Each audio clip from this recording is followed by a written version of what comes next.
Welcome, Dan. Good to have you here, man. Thanks for coming. So why don't you tell us a bit about yourself? Tell us who you are, why you're here. All wonderful questions. Well, first of all, thanks very much for having me. I really appreciate it. So who I am? Well, I suppose I could be described as a psychologist, according to a piece of paper I have, a philosopher, according to a piece of paper I have, and an aspiring neuroscientist, according to a desired piece of paper that I do not yet have. And I'm here to talk about the topic of moral bioenhancement. Yeah, which could probably be best described as trying to use biological or biomedical interventions to make somebody a better person. Okay. All right. Let's. Why is it not called ethical bioenhancement? Basically, I'm asking you the difference between morality and ethics. Yeah, that's a distinction. It's an interesting one, and I like the analogy of like strategy and tactics. So in warfare, for example, strategy is to win the war, whereas tactics is to win the battle. So you can be an excellent tactician, but be on the losing side. And you can be an excellent strategist and win despite poor tactics. In a similar way, morality is the broader term, I would think. That's my understanding of it, and that's how most people use it. Whereas ethics is more in every individual act or behavior. Okay. I would have thought there was something along the lines of ethics is like following rules, and ethical behavior is following the laws of the land, etc. You know what I mean? And where moral behavior is more personal based, as in it can go into what you believe about religion and different things like that. Would that be kind of accurate with it? I think that's another fair differentiation. Like Aristotle's ethics, it's from the Greek word ethika. So I think perhaps he would have used it to cover moral behavior generally, but for him, living excellently, living ethically was living morally. Okay. Whereas perhaps since then, it's the two terms have differentiated somewhat. Like, for example, you could throw someone from a lifeboat because they would weigh down the lifeboat and kill everyone on board. And that could be seen as a deeply unethical act, but it's the morally right thing to do. So again, poor tactical sense, but the right strategy to win the war, as it were. Yeah, and I think we have to really kind of stretch ourselves to separate the two of them, because there's so much kind of overlap, isn't there? Like, so we do have to kind of come up with these thought experiments to try and differentiate them. Absolutely. Okay, so bioenhancement. Mm. Explain that part. What exactly are you talking about with bioenhancement? Right. So, if we take out the bio and we think of just moral enhancement, then that could be accomplished by, let's say, educating children. Would you like it if they stole the ball from you? No, so don't steal the ball from them. Theoretically, education, pedagogy, instilling values is moral enhancement. Okay. And that's a great thing. I don't think anyone in favor of moral bioenhancement disavows moral enhancement more generally. But moral bioenhancement would take it a step further. It advocates for the use of biological or medical interventions, genetic engineering, potentially, pharmacology, oxytocin, let's say. That's a neuropeptide. It's the love hormone. It's often colloquially known as. So it's boosted, for example, when you hug someone, oxytocin increases. When you have sex, oxytocin increases. When you play with your dog, oxytocin increases. It's pretty much the social bonding, pro-social, huggy, I like you, you like me, I'm safe and comfortable hormone. So there's some very interesting work by Dr. Paul Zak, for example, on intranasal oxytocin and how it increases pro-social behaviors, even among strangers. Oxytocin, so through the nose. Through the nose, yeah. Much like a nasal steroid spray. Okay. Yeah. And okay, so the bioenhancement part means you're changing something of the biology of the person. Exactly. Not just the mind. You're not just trying to explain stuff to them and get them to think differently through kind of teaching. Mm-hmm. You're trying to change something about their physical makeup that's going to make them make better moral decisions. Absolutely. The hope is that it's the first domino you knock on that alters the mind down the line. But yes, exactly. It's arguably much more effective and arguably, of course, far more invasive. Okay. And is there examples of this, or is this theoretical? You know, is this something that we're saying, oh, we're going to do this as soon as the technology arrives, or is it like this has been done for years, or you know, how is it? Lay out that for us. Yeah, at the moment it's largely theoretical. It's mostly conceptual. So, A Clockwork Orange, you know, that the book by Anthony Burgess and the film by Stanley Kubrick, the film adaptation. Of course, there you have a sociopathic delinquent, the protagonist Alex Delarge, and they essentially use classical conditioning on him to force him to be a good person because they associate bad actions. Now, so go to what's classical condition? Oh yes. It's when you associate one stimulus with another. Okay. So it was originally, I suppose the word is discovered by Ivan Pavlov, the Pavlovian response. So Pavlov, the physiologist, in fact, not a psychologist initially, at least. He kept dogs. He studied their saliva, their salivary secretions. So he used to check when they salivated, how much they salivated, and what he found, quite incidentally actually, was that the dogs would salivate not only when they were brought food, but when the most common bringer of food would appear foodless. Okay. Yeah, because they associated the bringer of food with brought food. Okay, so the bringer of food being the stimulus. Yes. And the consequence of that being the salivation. The conditioned response, yeah. So that's kind of led into behaviorism 101, kind of in that that's classical conditioning. Absolutely. You condition a stimulus to a response. Yes, exactly. Yeah. And in that case, they conditioned violence to be associated with pain and fear and an overwhelming sense of dread.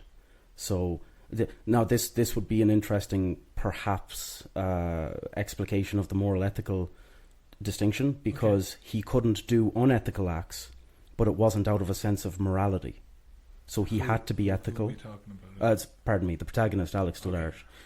He performed, not even that he performed ethical acts per se, he was forbidden from his conditioning from performing unethical acts, but it wasn't due to morality. It wasn't due to a broader want to be good. Okay. It's because he couldn't be bad. Okay, so it's like the electric shock given collars that we put on dogs. Absolutely. Sometimes stop them going outside the boundary that has been preset. Yeah. It's not because he chose not to go outside the boundary. It's because he can't. Right. Exactly. Yeah. If shitting on the rug gets me a buzz, I'm going to stop shitting on the rug. Good dog. Okay, so that's classical conditioning. So that's not what you're talking about with moral bioenhancement. Well, this is interesting. That's a great question, because one could argue that the rewiring of neurological circuits via classical conditioning is a form of moral bioenhancement. It's stretching the definition a bit. It's also stretching the definition of the moral part of moral bioenhancement, as well as the bio part, as well as the enhancement part. So it is tricky. Yeah. I think the issue is well-meant moral bioenhancement, well-intentioned, which we can debate and discuss in a moment, I would imagine. But it tends to be assumed to be that Clockwork Orange, Alex Delarge, forbidden from doing wrong, stripped of free will. Whereas somebody choosing to take an oxytocin nasal spray of their own free will because they're like thinking to themselves, I feel like a bit of a cranky ass today and I don't want to have a fight with my partner, therefore maybe I should take this so I'm nicer and cuddlier, is very different from in A Clockwork Orange, where Alex Delarge is essentially brainwashed. He's held down and with surgical equipment and forced to watch violent films and made grievously ill. Who's the and I wonder, can you give us a bit of a lie of the land, a bit of a description of the both sides of the arguments here? I know you've studied and written a lot about this, so I know Sevelascu is definitely going to be in there, and maybe Sandel or others, but Maybe you could give us a lay of the land and who stands where and what their main points are. Sure. So I suppose the two titans in the respective camps would probably be John Harris on the side of it's wrong, it's morally wrong across the board pretty much, and Julian Savulescu on the side of it's morally right across the board pretty much, and also Ingmar Persson, who often works with Julian Savulescu. They wrote books together. That's right, yeah. They co-authored the book Unfit for the Future, The Need for Moral Enhancement. Okay. Yeah. And what would Savulescu's position be? So he starts from the consequences of not enhancing. He talks about ultimate harms, such as nuclear war and human-caused anthropogenic climate change. And he basically says, this is the end point unless we're good, and we're not that good. So we need to enhance. As I said, the book is Unfit for the Future, The Need for Moral Enhancement. So he's arguably arguing from his conclusions to his premises, but I think it's fair if you see human nature and our mismatch of the technology that we have and the harm that we can cause. Yeah. I don't agree with all of his arguments, frankly. But he's kind of so we come so far technologically that we have now the power to not only destroy ourselves but destroy the planet, which we are quickly getting on with. And so he's saying, well, we need a moral upgrade. Yeah.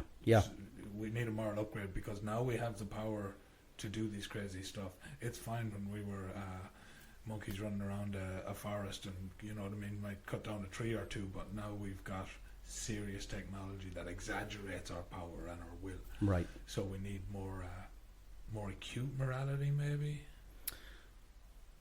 Yeah, I think that's a fair way of putting it, yeah. And Harris's position? Largely that it strips free will entirely, which I agree that it can. My position is in the middle of the two, but Harris's is that it strips free will entirely, first of all. It stops us being us, so it's also a threat to our identity, our authentic identities. There's also perhaps a lesser concern, but a still quite strong one, that it would mean that we're not responsible for our good actions. Because if there's an external force that's causing us to be good, then that means we lose moral responsibility, both in the negative direction of we could be punished, but also in the positive direction of we deserve to be praised. Okay, so there's some kind of hint of an argument here that you cannot be good unless you have the possibility to be bad. Exactly that.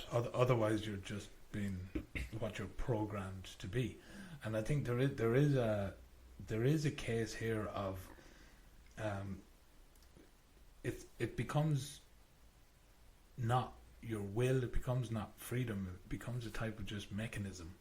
Yeah. If there's something else involved that's making you act a certain way or be a certain way or just decide to treat other people a certain way, that it does feel to me like it becomes mechanism, and I wonder, do we all end up as kind of robots?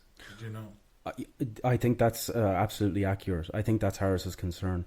I've used the term stimulus response machines. So something happens and we respond, but there's no cognitive effort put into the act, and that does seem to be Harris's concern, that we're ostensibly good, but we're not. It's not because we're good; it's because goodness happens, and we're barely moral agents at all. He actually, very, very much in the vein of what your interpretation, your entirely accurate interpretation. Harris quotes Milton's Paradise Lost. Okay. Yes, and he quotes God in Paradise Lost, and I'm paraphrasing, so forgive me if I butcher Milton. But God says at one point, talking about humanity, ingrates, they had of me all they could have, righteousness to stand, but freedom to fall. Okay. And Harris's whole contention is exactly as you're articulating. This would rob us of the freedom to fall. Yeah. So then what's the point in being able to stand? Yeah,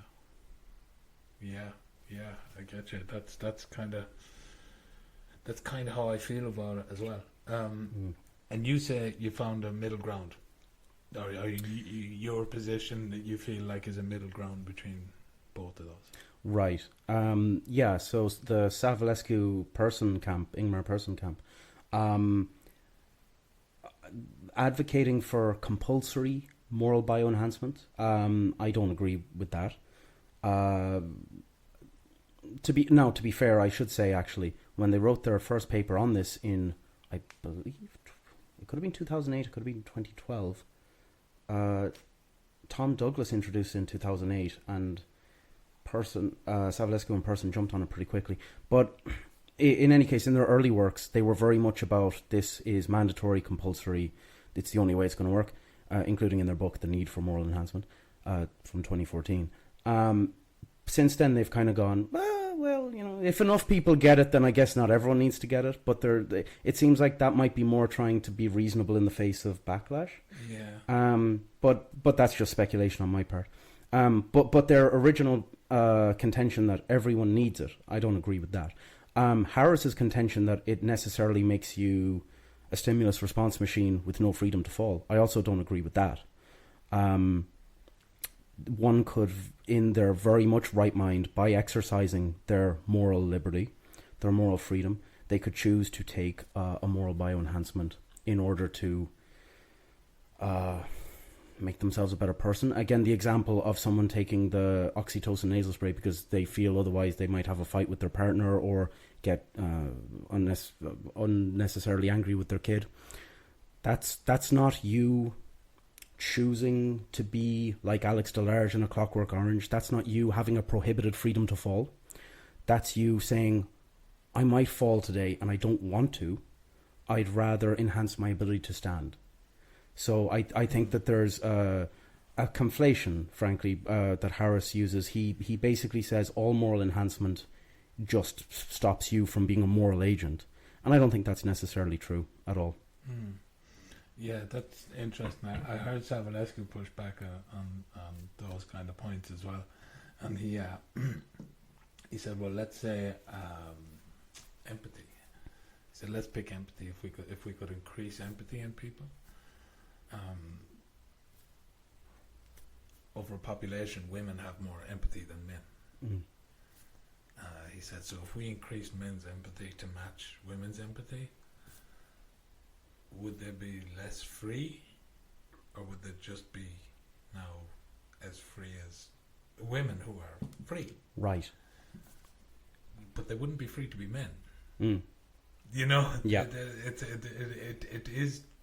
It does get tricky because it doesn't completely take away your freedom, but free will is a complicated thing, anyways. Mm.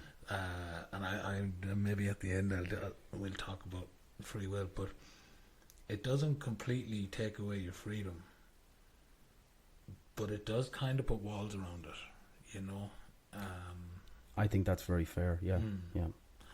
Where's your middle ground? Let's talk about that. Similar to what you just said there, about putting walls around it.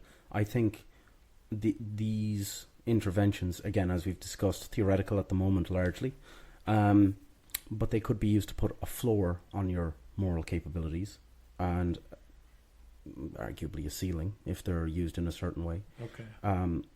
Let's say someone is being too charitable to the point that they're harming themselves in some manner, giving away all their possessions, because which I don't necessarily disagree with, by the way. Okay. But let's say they took a moral bioenhancement and then they start doing it when they wouldn't have done it otherwise, and there's a concern that this is not at all their authentic self, and that they'll get a hangover from the oxytocin later and want their stuff back.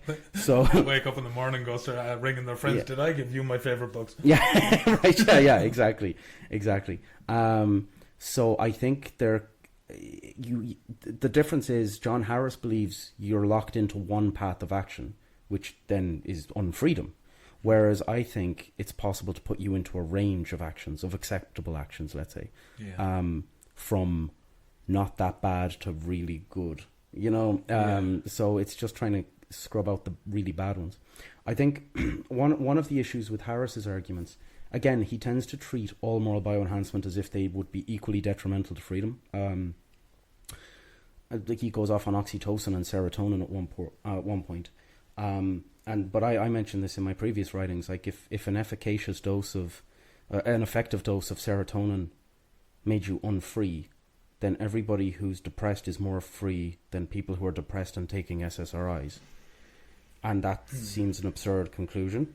He might be saying they're more different, but in that case, we'd rather be not depressed than depressed. So it's a bit of a moot point anyway, in my opinion. Similarly, with oxytocin, breastfeeding mothers release a huge amount of oxytocin. In fact, it facilitates mother-child attachment because the infant also releases a huge amount of oxytocin. And when there's the physical bonding and the mutual release of a huge amount of oxytocin, you attach, you get close, physically, emotionally, mentally. But of course, on Harris's account then, and I don't mean to ridicule him too much because he's a great philosopher in many ways, but on his account, if oxytocin is like from an external source is a problem, then what stops one person's oxytocin boosting another person's oxytocin, making them unfree? Is your mother making you a slave? Is your mother a slave to you? Some people would say yes, due to a maternal instinct. Yeah. And oxytocin is good. So let's say we could boost oxytocin easily, and we decided to. It like the love between a mother and a baby, as you said, they create a bond, and it's great and all that. But that mother will kill anybody that tries to hurt her baby. So while you're boosting her morality towards the child, towards the links she has with the child, I mean, anybody who comes near that baby is in danger. So there's kind of secondary effects to this as well. That if we increase somebody's love, somebody's care, somebody's connection with those around them, how do we stop that increasing the fear of the other, you know? Yeah, that's a fantastic point. And I've discussed that in my own writings. Nicholas Agar makes that point. He's another philosopher who talks about this. In 2015, I could be wrong on the year, but he has an article called Moral De-Enhancers. Okay. And he mentions this exact point, that we could take something with an intended effect and then it could have an unintended effect or a side effect or a downstream effect or what have you. This is a very good point to make. When I've written on this, my 3 sort of criteria for moral bioenhancement, if you will, or freedom preserving moral bioenhancement, is that it's voluntary rather than compulsory. That sounds pretty obvious, one would think. You're not compelled to take it, you choose to take it. But also that it's reversible rather than permanent. So for example, genetic engineering is permanent. A surgery that could alter the receptors for different neuromodulators like serotonin and oxytocin is permanent. But a temporary boost in them is temporary. We are talking about ecstasy here, aren't we? Yeah. There's been work. I was at a party recently, and I was talking about this, and that exact point was made. Someone went MDMA, and it is being used in a certain way as a moral enhancer now, and to treat PTSD and families to bring families together and stuff. So. Oh sure. There's research being done now on like ketamine and LSD and stuff. Not for a direct moral enhancement per se, but in therapy to help people get over issues that again maybe would bring them back to their family, maybe would aid forgiveness, let's say, or similar concepts that some would argue are an integral part of a moral life. So you mentioned there that your middle is basically that it's voluntary, that it can't be mandatory. If it's mandatory, it maybe is taking too much free will. So it's voluntary. Would the people who choose to take a moral enhancer, would they not already be morally good in just making that choice? And further, if you were bad, would you be like, I ain't taking that stuff? Are you kidding me? Yeah. Like, so basically, would we end up with good people getting better and bad people suddenly being able to take advantage of all these loved up hippies? You know what I mean? Yeah, that's a great point. Yes, so I think I only mentioned two of them. So the three properties that I endorse are voluntariness, reversibility, and being inclining rather than prohibitory. So inclining you to right action rather than prohibiting wrong action. Okay. But Disraeli's kind of positive and negative liberty comes into it. Yes, absolutely. So in that sense, you'd still have the ability to, let's say, self-defense if the psychopaths who never took moral bioenhancers were to come after you and your family. But you raise an excellent point, and it is a danger. One philosopher and psychiatrist, interesting combination, that I looked up recently was Andrzej Lobachowski. He was a Polish individual, and he was writing and operating during the 40s, 50s, and he came up with this term pathocracy, which is when the psychopaths take over the government. Now, and you know, we can all glibly say, you know, we can swirl our brandies and say, when did that not happen? But definitely a 2016 photo. but of course, he's referring to Hitler and Stalin, primarily, as a person in Poland in the 40s and 50s. He's a very first-hand ethnographic approach to it. So the interesting thing is he believes such governments come in waves, because psychopaths tend to be glib and charming and effective at flying under the radar. Tend to be, not always, but they also tend to be incompetent and impulsive. So their regimes fall apart relatively quickly. So they get power, they sweep opposition aside, and they get power, but then it collapses quite quickly, usually. Plus, obviously, they make a lot of enemies. But that's its own thing. But it certainly is very much a danger that the psychopaths would be able to take advantage of the normies, or the enhanced, as you say. The morally enhanced. Yes, absolutely. Yeah. So would that not be an argument for, well, if one's going to take it, everybody has to take it? Because, like, it's going to be really unfair if nice people keep getting nicer and bad people just stay bad and just, like, waiting in the wings, you know? Yeah. So again, if it's only inclining, then it won't stop you defending yourself. You like for example, if you are morally enhancing yourself to the effect that you're more lovey-dovey, to the point you brought up, for example, you're more lovey-dovey to your family, to your in-group, as it's often described in the literature, but somebody comes up and threatens your family. If anything, moral action demands retribution. It demands defense. So there's that aspect as well. And would that maybe defense then?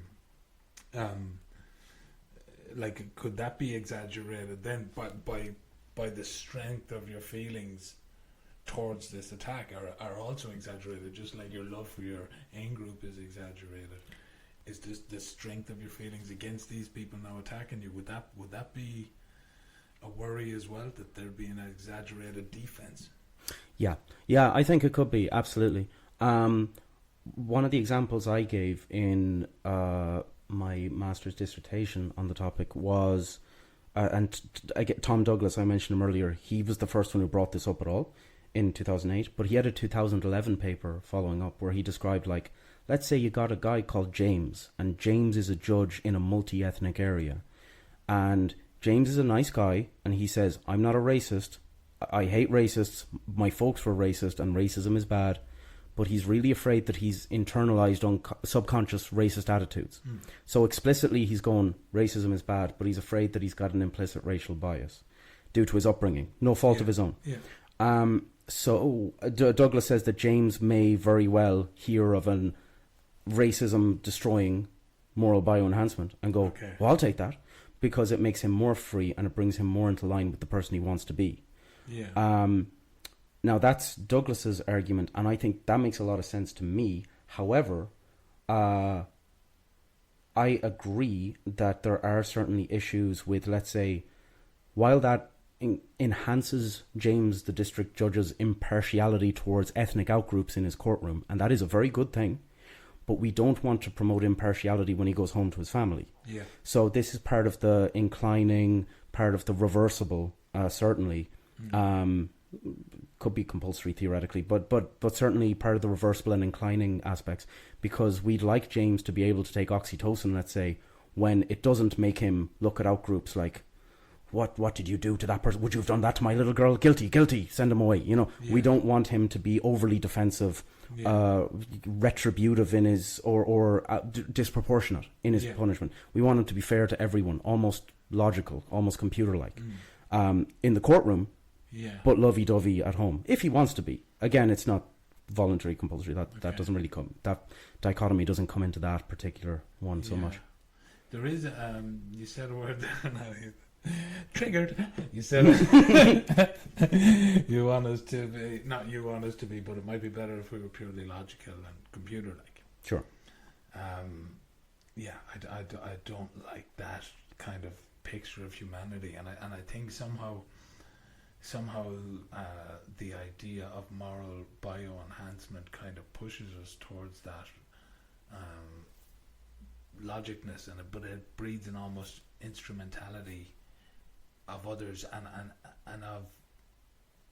Have you ever? Do you know Zygmunt Bauman, the sociologist? He wrote some very good stuff on instrumentality and basically gave a good description how it was this pure logic and reasoning that came from the Enlightenment, came up industrial age and all that, and led to the world wars.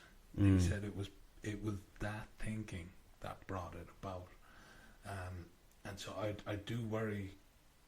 Like, I had Cormac on here recently talking about poetry, and we were trying to get to is there a poetic sense of the world that we can know rather than just a logical sense of the world? And I think that's certainly something to being human. That's illogical. You know what I mean? The feelings that we have towards other people. Savulescu and others, they talk about these things as just that's towards procreation. You actually already make them decisions. You already choose your babies by choosing your mate, and you choose them so that you'll know you make these calculations so that you know what kind of kids. I'm like, that's not how I made my children. You know what I mean? And again, he might argue, but on a subconscious level. Well, if it's a subconscious level, it's not rationality. If it's a subconscious level, it's not a calculation. You know what I mean? So there is something about humanity and human life that's just lived, and kind of trying to paint everything in logic. To me, it takes some colour, it takes some life out of the world, Yeah. And I think that poetic way of being, poetic way of being can go so wrong. And logic is marvelous, and we need it, and I'm not against it. I'm not up for living in the field singing hymns all day, but there's something about pure logic and just trying to live alongside pure logic that can't help but instrumentalize others and instrumentalize populations at large to an extent, Yeah, no, I think that's all great points. I suppose in that particular thought experiment, though, the whole point isn't to introduce a subconscious logic, but rather it's to reduce or ideally eliminate a subconscious negative emotion or negative proclivity, in this case, towards racial injustice. So if it's voluntary, then James, the judge, would have... I actually agree with you. He would have instrumentalized himself in a sense, but towards justice. Now, when he's a judge doing his job. Now, that's why the reversibility is so important. Yeah. Because we don't want him to be a computer. But at the times he has to compute. He has to make calculations, Yeah, and they have to be fair. Because we see, I know we've had many discussions about like artificial intelligence algorithms and the trouble they can cause with like perpetuating injustices, for example. And this is the danger. That I don't mean to be hyperbolic, but let's say if James was subconsciously racist, and then he would be perpetuating the injustice of the racism of his parents unconsciously, subconsciously. And, for example, I don't know, let's assume he's a white guy and a white 20-year-old guy is in front of him.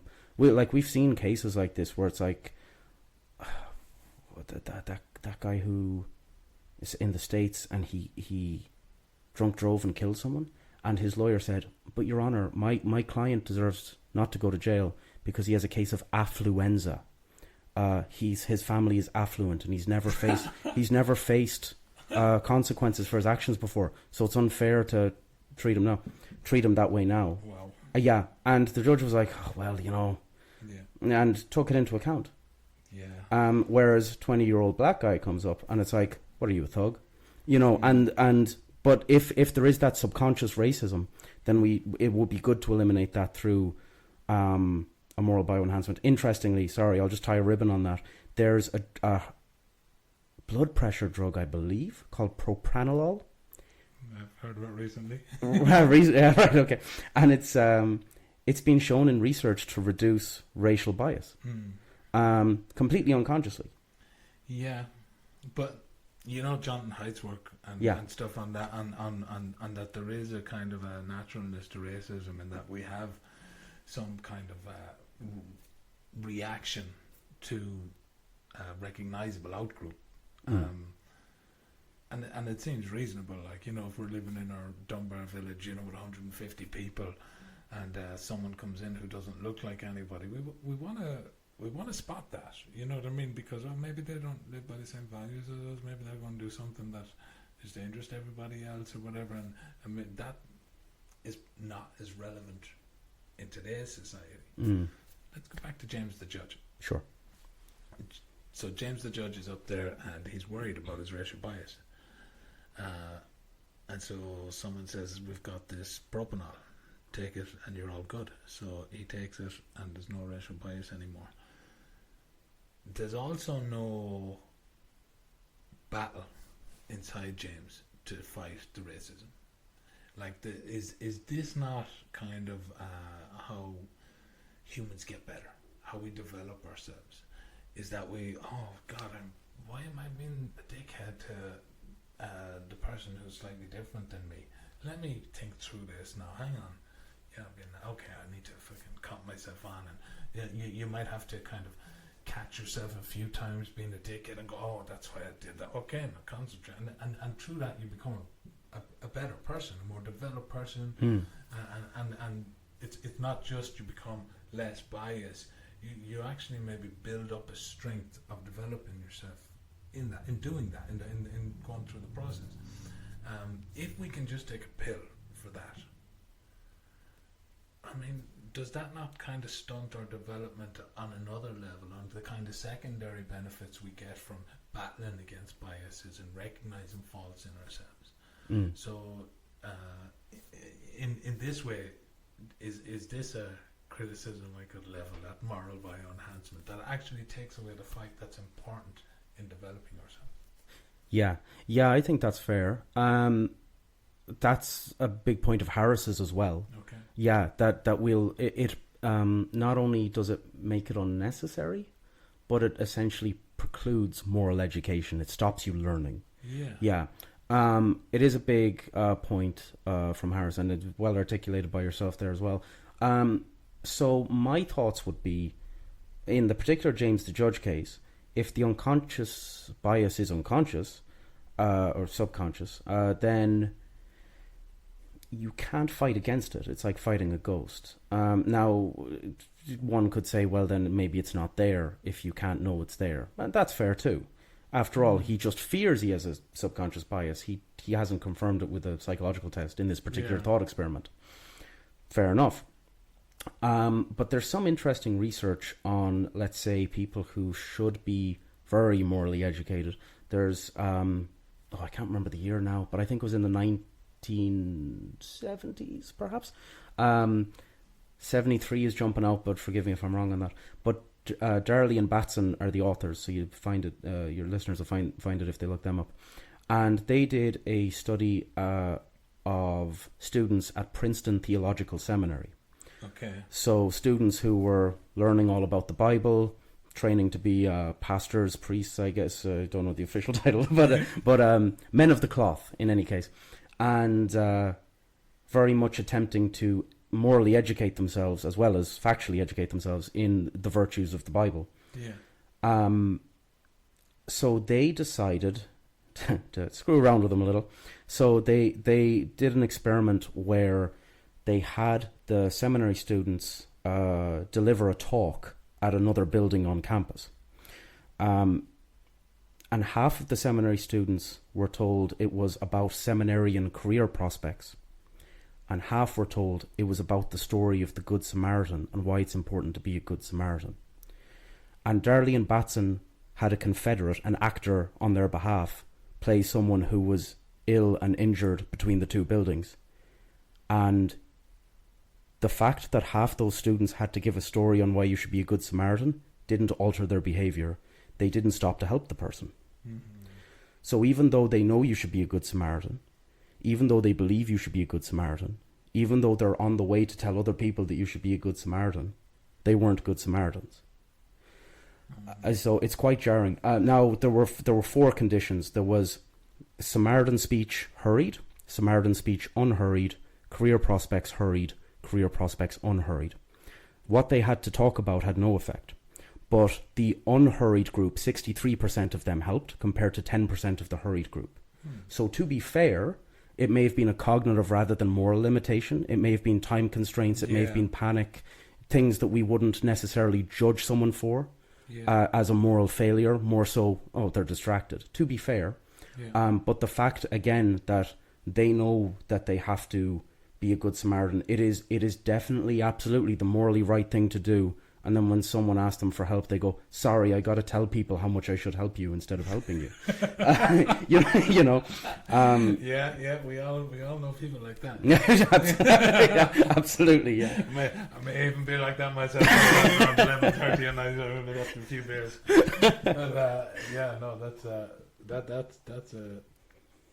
But that's a good example there. No, it is. I like that. Listening to Savulescu, and I know this is going back to the mandatory version, but he's actually a technological pessimist, as in he thinks it's all going to hell in a handbasket and that we need to get our morality in check before then, because our power is far supersedes our ability to check ourselves. So and he talks about cooperation. So if we could enhance people so that they be more cooperative. I wonder if we went back 100 years, would we be okay looking back if large populations had gotten tablets, we say, that would make them more cooperative? Oh, I see. Right. Would we have acquiesced to the bad guys? Yes. He talks. He starts a few lectures and he asks 3 questions: what caused climate change, what causes terrorism, and what causes the Fukushima disaster. And he answers them with basically human decision making. But in the terrorism one, he says religious fundamentalism. Certainly one part. I think there's more to it than that usually. There's a lot of socioeconomic issues as well. Sorry, pardon the interruption. No, it's good. Religious fundamentalism, but is if you talk to the Irish people, the 100 years ago or whatever, and they say, no, it's the English that caused this. It's the religious fundamentalism that's allowing us bind together, and it's given us a common narrative, a common book of ideas to run by and to collect ourselves, so that we can fight this colonization that's happening, this oppression. So for me, the religion there, now that we can look back with hindsight, the religion there seems to have been the cure rather than the cause. And if you go to Israel-Palestine right now, like, is the cause of terrorism religious fundamentalism, or is the cause of terrorism other people moving in and taking your shit? Right. Yeah. Exactly. Yeah. Exactly. As I was saying as well, it's the socioeconomic situation as well. Yeah. Or people coming in taking your oil. In other countries in the Middle East. Yeah. Sure. Yeah. Absolutely. Then you like, fuck this, I'm not having it, and you drop a bomb, or you shoot somebody, or you try and fight back, and it's pointed out, oh, you're like that because of religious fundamentalism. We can give you a pill for that. Mm. But you still haven't taken away the cause, and by making people supple and passive, I don't think you've improved morality in a large extent. Do you know what I mean? You've just made people supple and passive and easy targets for oppression. Potentially. I mean, Lobachevsky, who I mentioned earlier, who discusses pathocracy. Now, he, of course, he was writing in the 40s, 50s. He wasn't talking about moral enhancement or moral bioenhancement at all. Okay. But I do see the interaction of these issues, of the particularly ruthless rising to the top and everybody else choosing to be a nice person about it. Yeah. That's definitely problematic. Incidentally, my most recent sort of writings and musings on the matter, it relates to possibly forced moral bioenhancement, moral biooptimization of psychopaths, but that's its own thing. Okay, so you target them, and it's like, well, maybe you could do it by who wants moral bioenhancement, and whoever says no, that's who gets it. right, exactly, yeah. We found you, gotcha. Exactly, yeah. Self-select. Yeah, no, but it's certainly an issue. I mean, it depends on what the moral bioenhancement itself does. Again, like serotonin has been shown to be quite an effective pro-social behavior motivator, and yet we wouldn't say that someone who's on antidepressants, on SSRIs specifically, let's say, is more amenable to oppression, more open to being oppressed than a depressed person. In fact, we may say that a depressed person would go, sure, whatever, what's the point of fighting back? Where someone on SSRIs would, perhaps due to the pro-sociality and cooperation, or perhaps for other reasons, but they may say, no, we need to stand against this oppression. We need to stand together against oppression. Potentially. I think there's a lot of other complex factors there. Yeah. But I don't think cooperation or pro-sociality or, check in on the neighbours, a pill that encouraged you to want to check in on your neighbours a bit more, I don't think that would necessarily result in an insensitivity to harm or the people who harm. Okay. Unless it numbed you in some other regard. I have discussed before the novel Brave New World, and they take a drug there called Soma. Okay. And the properties of Soma are, again, I'm going to butcher this. The book is by Huxley. I'm gonna butcher the quote, but it's essentially humans, and again, this I believe this supports Harris's point. His concerns for this kind of a world. The overseer of the world explains to the protagonist that, like, look, this is great. Humans don't need moral training anymore. You can carry half your morality around in a bottle, which is very chilling. I agree. Yeah. But then the other effects of Soma are it is, and this is again a direct quote, narcotic, hallucinant, pleasantly stimulative, or something like that. Narcotic, hallucinant, pleasantly something. And where can we buy this? Yeah. We've got the trademark on it. Buy low, sell high. No, but this is the thing. It's if a moral bioenhancement like made you people take this in the book oftentimes before they have an orgy with the other members of the society. Okay. So again, MDMA, ecstasy, to an absurd level. But this is the thing; it is to an absurd level. Yeah. So if it just made you a nice person who's like kind of cool, I don't care. Let's all get our freak on. Let's all have a love buzz. That's grand.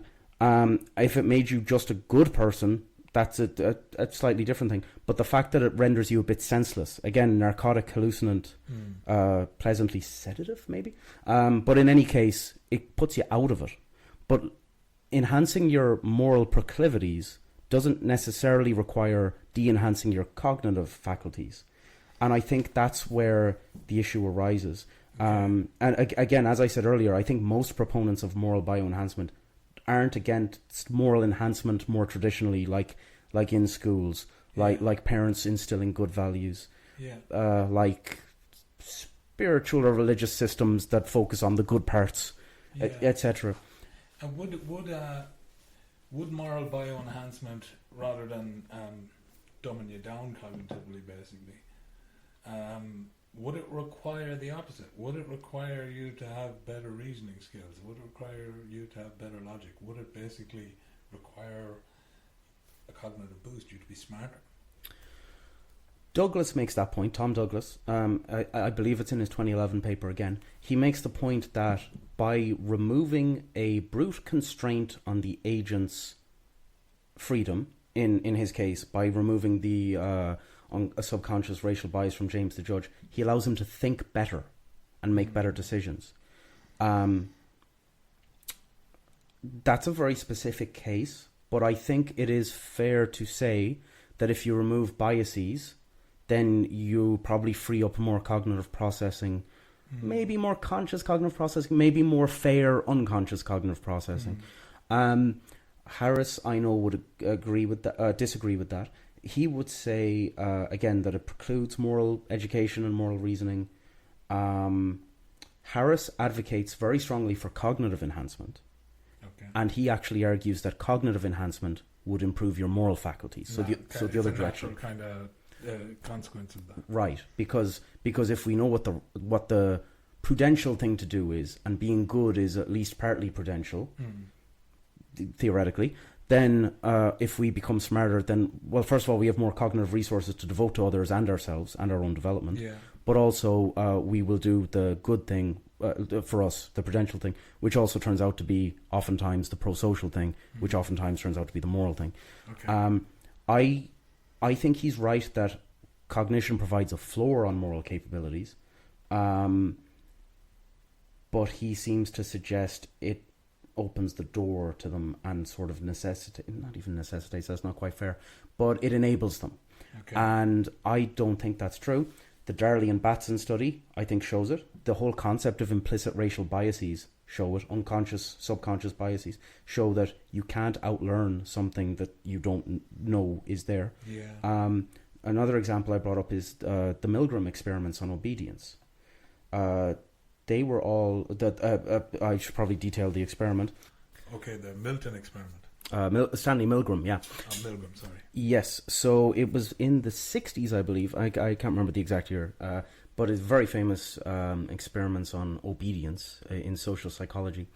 Milgram being inspired by, similar to Lobachevsky in his own way, what caused people, normally good people, to do bad things in the Third Reich or in the USSR or in many of the hot spots where, you know, Franco's Spain, Mussolini's Italy, you know, Mao's China at that point as well. You know, like in all these hotspots over the world, what was causing normally ostensibly good people to do these horrific acts and support, or at least not effectively oppose, such leaders.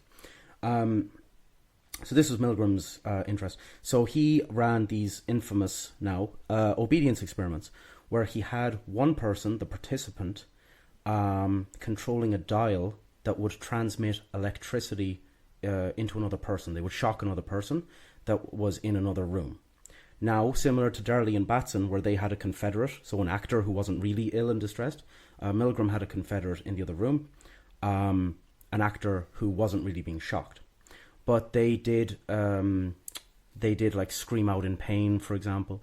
So to the knowledge of the actual study participant, it was a learning experiment.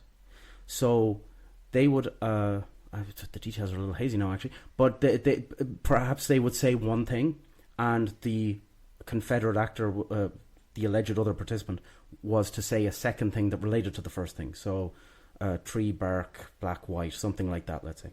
And if they said the wrong thing, they would get a small shock. But every time they got it wrong, the shock, the voltage would increase, so that eventually they would get a very big shock, and they'd start saying things like, ow! And they weren't really getting shocked, but they were acting as such. You know, ow! And eventually it would be, I don't want to do this anymore. Stop it. I've got a bad heart. I've got a bad heart. Yes, exactly. My doctor told me I can't do this. I need to get out. Why are you doing this? Let me go, man. God damn you, etc., etc. And past a certain voltage, then they would stop saying anything at all, implying that they had died, passed out at least, or died. I think it's certainly in the 60s, but 65, I think, % of the participants went to the maximum voltage. So there was a person in a white jacket beside them saying, "Hey man, it's okay, it's an experiment, this is the way it goes, just do it." And 65% of them kind of put their faith in this doctor figure. Yes, absolutely. Absolutely, because it was an obedience to authority, actual experiment. And yes, the doctor, literally in the white coat, as you said, would say things like, "It's fine, please proceed with the experiment. Don't be concerned." The main one, of course, was, "You will not be held responsible for anything that happens," i.e. you were just following orders. You're just a cog in the wheel, don't worry about it, buddy. Right, exactly. And 65% of people shocked to the maximum extent, beyond lethality, as far as they were concerned. Many went up to lethality, but very, very, very few turned around and went, "Screw you, I'm out of here. I'm not being a part of this." Some would even say, "I refuse to do this," and then be told, "You won't be held responsible." And then there's a very telling quote from Milgram. Again, I'm paraphrasing, apologies if I butcher, but he said, "Many of the participants would stutter, bite their lip, dig their fingernails into their flesh, and were clearly acting against their own values. But they would proceed." So they were being tortured, in a sense, mentally tortured, because they were like, "I don't want to do this, but I have to do this." Because why did they have to? Because of our inherent, sadly, deferral to authority in many cases. But the ultimate point being, the reason it was raised was, these were intelligent people. Yeah. And they had a value system that this is wrong, and they still did it. So, contrary to Harris, cognition might provide a floor on our morality, but I don't think it always enables it. I think Darley and Batson show that in their study, but that's arguably a positive duty. You're going above and beyond. But is there something in morality about following orders? Is that part of our morality, that it's good to follow authority? So in other words, even was it something of me going back to my thing again? Was it something of their poetic sense of the world, that they're like, "Oh, this guy next door is dying, I can't do this, but then their morality or their value system says I should follow the guy in the white coat?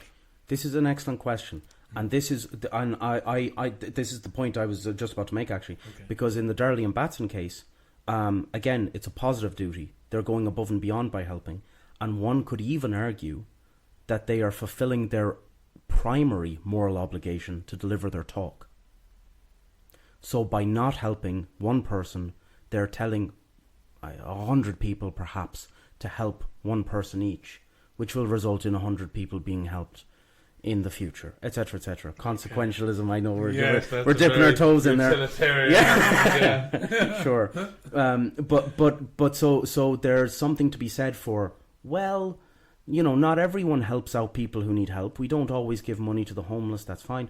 But shocking a person who's saying, "My heart is going to fail me, God damn you, let me out, I can't do this anymore, you will kill me," and going like, "Oh, sorry buddy, but the guy, it'd be awkward for me if I let down my social superior." I just wonder if we could increase cooperation, what would that do to the guy in the chair? Is he going to listen more to the fella next door screaming that he might die, or is he going to be more cooperative with the person in the room beside him? It's a great question. And if the Milgram experiment weren't so ubiquitous and well known in social psychology circles and beyond, then it would be very, ethics aside, but we can suspend them for a minute when we're doing psychology. That's why this is called Philosophecking, not philosophy, because we're fecking around a bit. You know what I mean? It's cool. Exactly. I'm wearing my clown nose, listeners. Don't worry. But if it could be done in an ethical manner, and if it could be done in a practical manner, wherein people hadn't already heard of it and were predicting what was going to happen, then it would be interesting to see Yeah. Bear in mind, it's slightly off topic, somewhat related, but slightly off topic. But the Stanford prison experiment has been replicated a few times, and it failed to found the same results as the original in 1973. And was the Milgram experiment recreated? No, I think that's seen as just way too It's way cruel. too bad. Yeah, basically. They shouldn't have done it in the first place. Can't do that again. No. Though interestingly, there was more recent stuff. More recent being relative because the originals were done in the 60s, I think. But there was like follow-ups, I think, in the 70s and 80s where the participants were visited and kind of went like, "Hey, do you remember that? Was that all good?" Most of them. I should mention that they were all told at the end of the experiment that they hadn't actually killed a person. Okay. And the 35% who hadn't gone to the 35% who hadn't gone to the lethal level, the ones who quit before going very far at all, they were also told, you did the right thing. Nobody's in there, but you did the right thing. So when they were followed up with decades later, they apparently were like, I wasn't even mad, I was just relieved. But that's its own thing. Yeah. But there must have been some inner torment afterwards. Like, I can't believe I actually did that because the guy in the white coat told me to. Most of them said they had it, but not in a tormented sense. They were like, I really learned a lot about myself. And interestingly, it comes back to the moral education point you raised earlier, because a lot of them said, I really learned about how malleable and morally weak I can be in a situation, and I strengthened myself. I attempted to strengthen myself against such things afterwards. I realized that if something similar were to happen, I really should be morally stronger. So there is something kind of I think a moral enhancement is exactly that, is finding out about yourself and finding out about how malleable we are. I mean, something that really caught me in my studies was the fundamental attribution error. Oh, yeah. Oh, this really got me. I'm like, God damn it, they're talking about me. I laid out of it. The fundamental attribution error is when we judge ourselves, we normally judge ourselves against the situation that we're in. But when we judge others, we tend to judge them according to the type of person we believe they are. Yeah. So if we're late for work and we're driving and we're cutting people off and we're zooming and we're sorry, I'm late for work, I have to go. And that's fine. We expect everybody to forgive us and realize that we're late for work. It's the only reason I'm doing this. Sorry, it's the situation that's causing me to do this.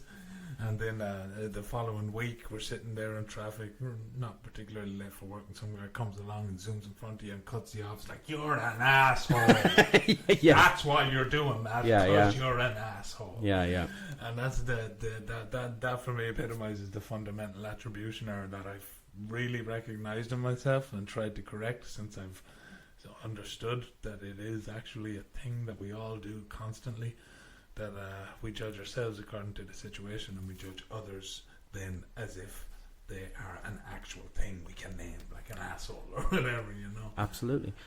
To go back to link that back to the Darley and Batson study, I'm sure the people who skipped over the Confederate apparently in need of aid would have said, no, I've got a really important talk to give. Yes. But if they saw someone else skip over someone when they had plenty of time, they'd say, wow, what an unchristian person.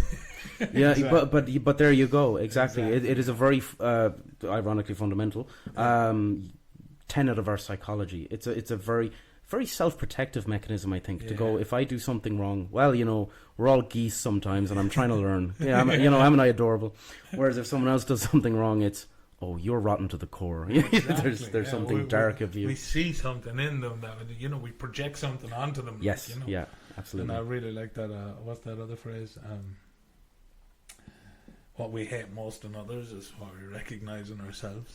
Yeah. People don't like that one, because as soon as I start giving out about people and I do it myself, is some of that you? Oh, God damn it, you. Yeah, okay. Yeah, but I'm better. This brings us on to something else now that I'd like to talk about. And maybe we can just briefly go over the lay of the land in this. And it goes back a long, long way, so I'm not going to ask you to kind of name who's on either side of it, and that's free will. Oh, good lord. Yeah. I mean, like, I suppose the most recent protagonist of it, who's out there saying we don't have free will, is Robert Sapolsky. Yeah. Robert Sapolsky, Sam Harris, I believe, as well. Sam Harris too. Yeah. Absolutely. Yeah. And then there's and then there's the believers in not political but libertarian free will, which is we are truly free, completely. Oh, I actually can't think of any of those off the top of my head. I think they're a relative minority in the debate, really, but with respect to them. Isn't that strange? How people who have really thought into it and questioned it down to the core. Only a few of them come away going, yeah, we have absolute free will. Yeah. Whereas most other people who've thought about it and reasoned through it actually come up with the conclusion, shit, we actually don't really have free will. But yet, the high percentage of the population, if not like up in the 90% of the population, believe fully that we have free will and that we make all our own choices when we do things. So give us an explanation first of the kind of scientific reasoning, the logical reasoning behind why we don't have free will. Sure. Well, I suppose if we start at the level of neuroscience, for example, our mind being dependent on the brain, our brain being a physical part of our body, physical things being prone to physical laws, and us being less powerful than the physical laws of the universe, sadly. So things move, and they cause us to move. I think, please absolutely forgive me if I'm wrong about this, if I'm misattributing it, but I think it was Kant who said, like, we were an unmoved mover. I absolutely could be wrong about that. Direct all hate mail to Dahi. But that term has been used in the philosophical literature, certainly by some individuals who say we were unmoved movers. Possibly Descartes as well. Oh, I don't know though. But I can't deny or correct any of that. It's often mentioned that unmoved mover. I think, right. This was on about it as well. Oh, more than likely, absolutely. Actually, that's a very good point. More than likely Aquinas.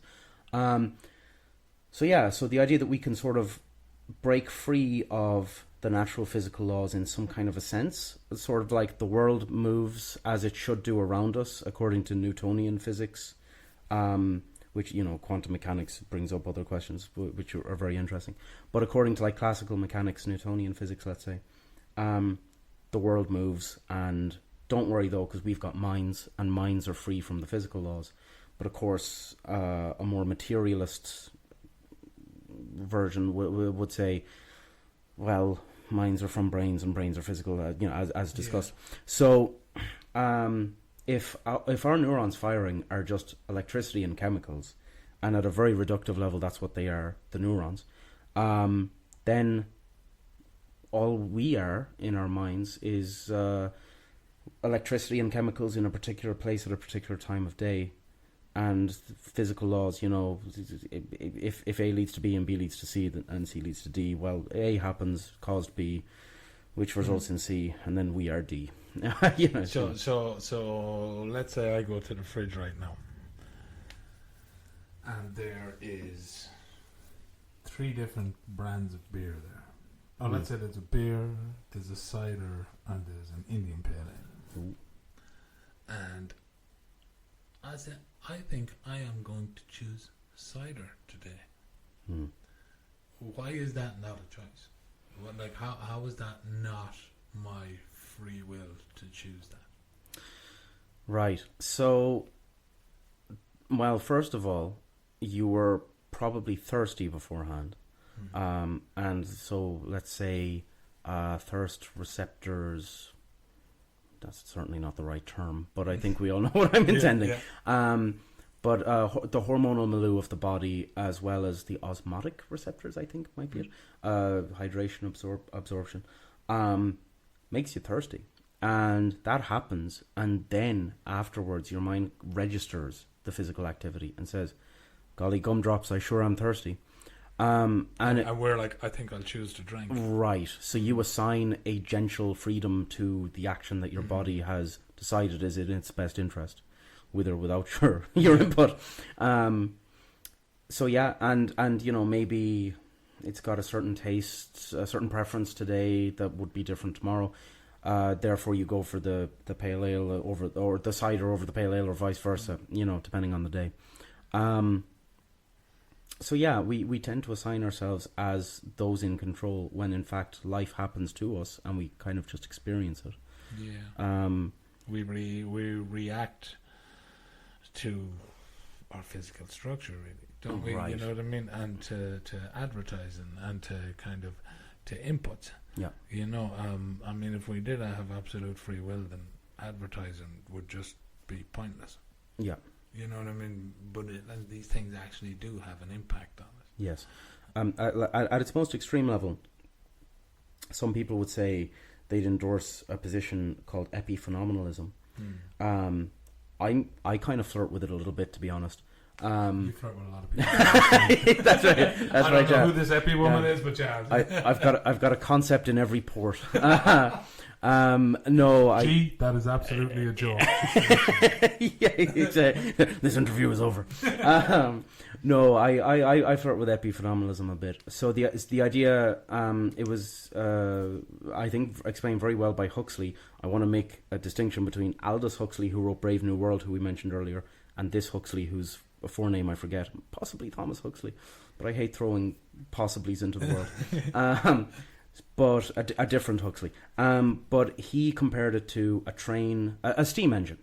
And he said the train is the body and the steam is the mind.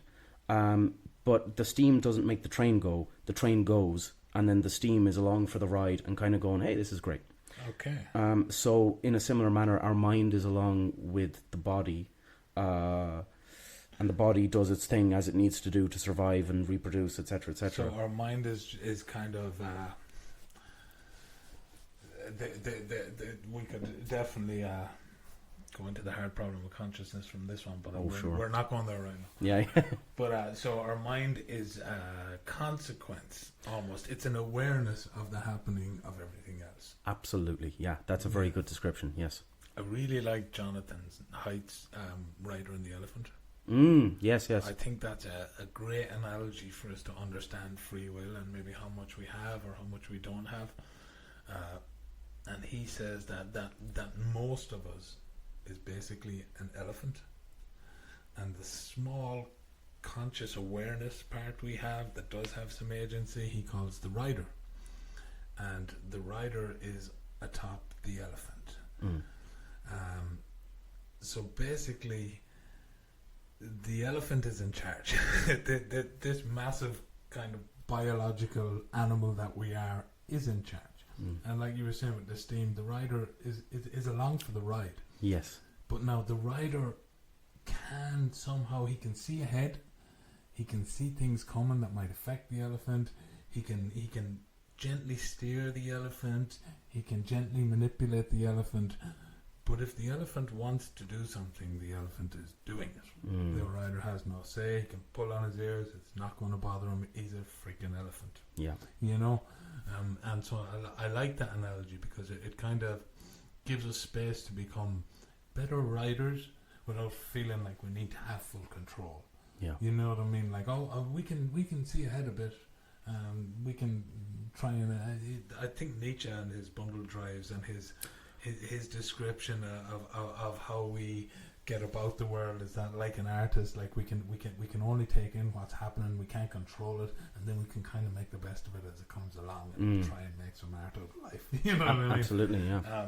So I think, yeah, like the rider on the elephant, we never have full control. We really are along for the ride. Yeah, absolutely. Interestingly, Paul Katsafanis, who's an interpreter of Nietzsche, he would, I think, based on my reading of his interpretation of an understanding of Nietzsche, he would agree with Haidt, actually, because he interprets Nietzsche, but whereas many people think that Nietzsche not exactly does away with free will in the traditional sense, but kind of says we are, only the strong can sort of brave it, as it were, or survive it, or make the best of it, as you articulated. But Katsafanis appeals rather to a vector model. So the drives, the unconscious drives, they are in constant ebb and flow, per nature. But there's also a little bit of you that's in there, and it's the way he describes it is just very similar to the rider on the elephant. Like, you're there, you're mostly incidental, but you do have some agency. Like, there's a little something in there, but just cool your jets if you think you're the main character. You know. And I think the brought us onto this with the learning about biases and stuff like that. I think learning about biases and learning about what things affect us is learning about the elephant. It's learning about what's going to affect the elephant, how the elephant might react, how we might be able to kind of predetermine that and maybe work around it or work with it, or you know what I mean. But that's why I think it's important to learn about ourselves, but learn about ourselves as if, or rather, in recognition of that we're mostly elephant and don't have control. Absolutely. To go back, sorry to dip back into the topic, but to discuss again Tom Douglas' example of James the Judge, one could say that he's an ineffectual rider on a vicious elephant, and if he were trying to take moral bioenhancement, he's not trying to eliminate the elephant, he's not trying to deny the existence of it, but he's trying to make it less vicious and more amenable to being ridden and being good, as it were. Just to throw a throwback. Absolutely, but I think the first step is kind of, and it's a hard one when you're brought up in, especially religions that are telling you you've this God-given free will, and even society to a large extent tells us that we have free will, and not even to a large extent, almost to a pure extent, tells us that it's your choice. You know what I mean? Everything is your choice. Whatever happens, and it's where I don't like Savulescu as well a lot of the time, is that he thinks everything is human choice. Right. And I'm like, not really. Like, not really. And we're so affected by the culture and the language that we are born into, and we had almost zero input in creating that. But it kind of creates the borders of our cognition, the borders of our awareness is what the language allows, basically, what our concepts allow. Yes, very true. So understanding that we really are just a little thing on top of a big elephant, I find it very helpful in understanding myself, and also in kind of like you said to me before when we were having this discussion, you said, you just don't want to blame anybody for anything. And I said, no, Dan, I actually want to blame everybody for everything. Everything is everybody's fault. So basically, if there's somebody in society who's fucking up, who's making bad decisions, it's the society that has given him that roadmap somehow. Right or wrong, and it's up to all of us to try and fix everybody. So if somebody's doing bad, I believe that we should all feel that that's our fault. Yeah. Maybe I'm right, maybe I'm wrong, maybe I'm just a big softy elephant, I don't know. Yeah, well, you don't need the moral bioenhancement, you're fine as you are. But that's how the psychopaths win. But actually, no, you make a great point. And there's a very entertaining book, and also a very educational one, but extremely accessible book called The Philosophy Gym, GYM. It's by a guy called Stephen Law, and it's fantastic. It's got like each chapter is like addresses a philosophical problem in a very entertaining, kind of interactive, nearly thought experiment way. I have heard about this book, and I think I even held it once, but I haven't held it up. The Philosophy Gym. The Philosophy Gym. It's excellent. I recommend, if someone's interested in this, but they find the original philosophers or interpretations of their work a bit too thick, a bit too hard to get through, this book is incredibly accessible. And it also has sections on further reading if you want to follow up. But the reason I bring it up is because there's one chapter, and as I said, it's very accessible. It brings in a very relatable, very sort of intuitively engaging thought experiments. And one of them is like a murderer is brought to trial, and on his defense team, like he's got his lawyer, of course, but his lawyer recruits expert witnesses to help him, including, I think it's a sociologist, a psychologist, a neuroscientist, and a philosopher. So they go before... Sounds like the beginning of a joke. Right, yeah. They all go into a bar and say, we should have become barmen. They pay better. They get better tips. But basically, the sociologist gives his argument, and he goes, look, Your Honour, he's accused of butchering his entire family. But, like, look at the way our society treats people of his particular class. You know, what do you expect? Like, you know, really, he was put in this box, and what else could he have done? And the psychologist comes up and goes, look, yes, he did a horrible thing, but, you know, the way he was raised in his individual family impaired his development, and his cognitive functions were stunted as a matter thereof. Neuroscientist comes in and goes, you know, he never had a chance. I mean, he's got the genetics for that predilection towards violence, and he's got the proclivity as evidenced by brain scans. You know. And the philosopher comes in and goes, you know, based on the evidence of my 3 colleagues here, if we apply logic to this, we can see that he's completely not responsible for what he did. If anything, his condition happened to him. He couldn't have done otherwise. Therefore, it's wrong to hold him morally responsible. Therefore, it's wrong to hold him legally responsible for any of his actions. And the judge says, you've all made fantastic arguments. I agree with you all 100%. He slams his gavel and he says, guilty, death penalty. Yeah. And the philosopher says, why? Like, you know, you said our arguments were brilliant. And the judge says, like, well, you know, yeah, and you've convinced me. But exactly in the same way that he can't be held morally responsible for killing his family, I can't be held morally responsible for killing him. Because because I don't have free will. That's a dinger. That's good. Isn't it good? That's good. That's good. I like that. I like that twist at the end. Yeah. But that is good. And that, but that in itself, yeah, it is. We can go into Sartre's bad faith and all that, and then you know, but it does show how we do play roles, like. Oh yeah. You know what I mean? We very much play roles, and like as a youngster, I was wild. I was absolutely wild, and now looking back, I feel like I maybe was a little bit traumatized and wild, and then somebody said, wow, he's wild. And I thought, yeah, I'm wild. and then I fell into that role and started bad to the bone. I'm like, listen to the songs, oh, bad to the bone, or whatever, you know. But we do play roles, and yeah, we absolutely do. Yeah. Oh, you see, plenty of times. Oh, what made you want to become a comedian? Well, I was always told I was funny. Yeah, exactly. Okay. People laugh, so yeah. Nobody laughed, you wouldn't be a comedian. Yeah. Right, It's you wonder how much of ourselves is actually just ourselves. And you know me, Dan, you know I think everything is interrelated. And, yes. You know what I mean? That we are, I'm what they call a communitarian thinker, I think. That we are basically just the part we play to the people around us. You know what I mean? To a large extent. We're running out of time here, Dan, but there's one thing I want to ask you, because I misspoke to another guest who was on here last week, our poet friend Cormac. And somewhere along the line I said that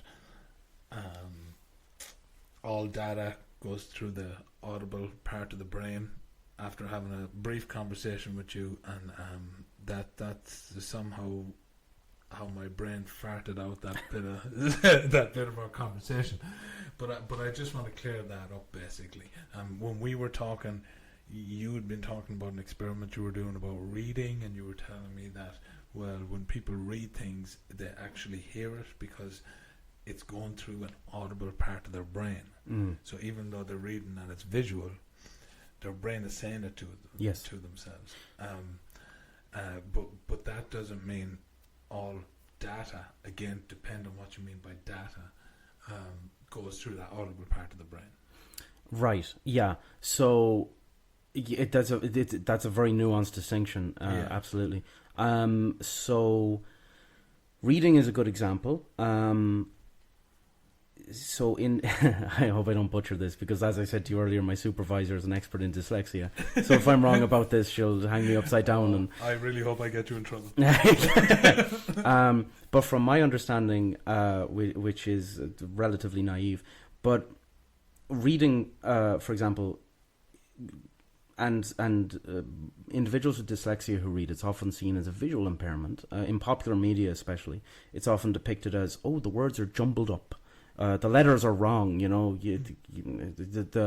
they're out of order. And that may be how it's phenomenologically presented, but what it actually is a phonological deficit, which is to say that individuals with dyslexia who read something can't repeat it properly to their auditory cortex in the manner that you're describing. Okay. So they can get it in through the eyes, but it's that the data can't be restated internally in their internal voice effectively in a manner that penetrates through physically the auditory cortex, but mentally the hearing center, let's say. Okay. So it's not about data acquisition; it's more about data analysis. But it is a fine-grained distinction.